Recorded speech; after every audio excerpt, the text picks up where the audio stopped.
Harvard's Shorenstein Center recently released an upsetting but not surprising report. It focuses on press coverage of the primary campaigns from January to June of this year.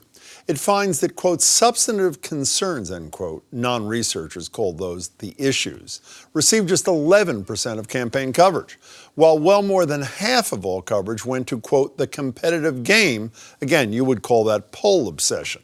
And in the rare circumstances when the mainstream media does talk about issues, it's almost always in the context of how they'll play in the polls, like this headline: Donald Trump is a legit candidate. These new polls prove it, from the Washington Post. As I said, none of this surprises me, but makes me proud that we are the outliers.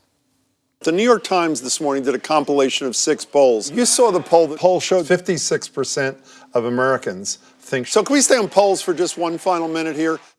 Okay, maybe we're not. And the consequences of this horse race obsession are dire. Here's why.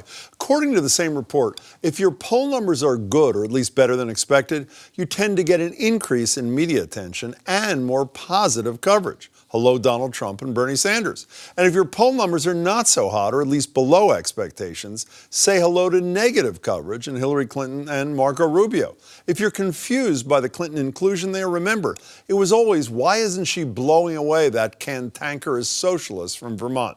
So we cover the wrong things, and in so doing, create a vicious cycle that has dramatic, though often undeserved, impact on standing in the race. So what are we going to do about it here in Greater Boston? Well, we're going to do the same thing we did as the primaries heated up. Every week come Labor Day, Adam Riley will take a critical issue and tell us where each of the major and not so major candidates stand on it, what his or her plans are to address it, and whether those plans pass the laugh test.